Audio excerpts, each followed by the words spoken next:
Welcome to Japanese in 5, where we teach you 5 minutes worth of Japanese. And I know you're so busy. I'm so busy. I just don't get time. You understand, man? Now you got time. It's 5 minutes. You can do this on the bathroom. This is on YouTube. You can just pop up your phone. All right. All right. Let's do this. All right. Now today's topic is wet and dry. This is number 24. This is going to be a two-parter, and these are actually really important. You think you're not going to need these, but you will need these. And we're going to first talk about getting things wet, and then part 2 we're going to do dry things. All right. And by the way, because we're talking about getting things wet, imagine where that could go, because I will take it there. These sentences are going to get bad. Be ready for it. If you're easily offended, get out. Come back in 4 more minutes. All right. First word is nureru and nurasu. These are 2 different verbs, okay? Nureru means to be wet.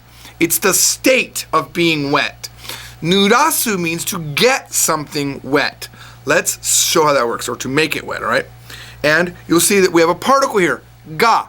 When you're talking about a state verb, it means a verb that talks about the state of something being wet or dry or broken or anything like that. Where it's not an action, it's a state, you use ga. All right? So it's ga nueru. The thing that is broken is marked with ga. So for example, jimen ga nurete imasu. Jimen ga nurete imasu. The ground is wet. And we're using te imasu form because it's in an ongoing state of being wet. So you have to say nurete imasu. You could say it got wet by saying nureta or nuremashita, but you need to, if you want to say it's still wet now, jimen ga nurete imasu. It's currently wet. It is wet now. All right, here's another one. Yuka ga nurete imashita. Now we're doing past tense, right? But it's not past tense, it got wet. It's past tense that it was wet. It was in a state of being wet. You could say, for example, Kino yuka ga nurete imashita. Yesterday, the floor was wet. Then we've got fuku ga nurechaimashita. Nurechaimashita. This form, this chaimashita, is kind of like, wow, I didn't want it to happen, but it did. You know, it could be a cute thing, it could be a sort of a regret thing, but yeah, it happened, all right? Fuku ga nurechaimashita. Nurechatta. My clothing got wet. All right? Here's the bad one. And it's in red for a purpose. Let's say you're warning someone that the floor over there is wet. And you say, Isoko ga nurete imasu.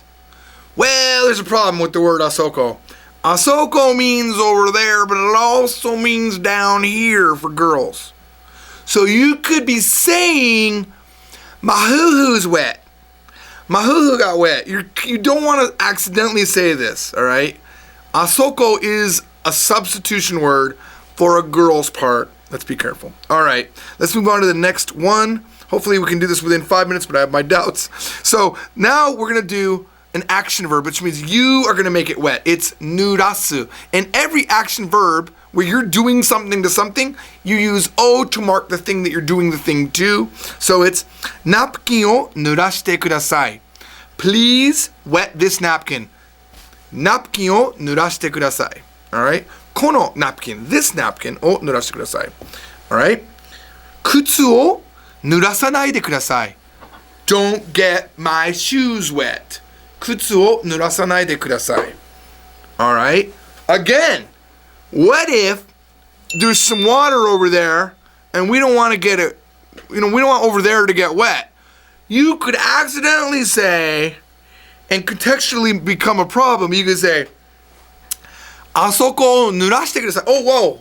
It wasn't not getting it wet. You're saying get it wet. You're saying, Isoko nurashite kudasai. Get my hoo-hoo wet?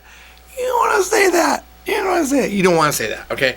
Unless you really like the guy, then it might be an okay thing. So be careful when you're using the word Isoko. It could be dangerous for you, all right? We've run out of time. I'll see you next on part 2 of Wet and Dry, where we finish this presentation. And then after that, we'll have a part 3 talking about dry things. See you then. Bye-bye.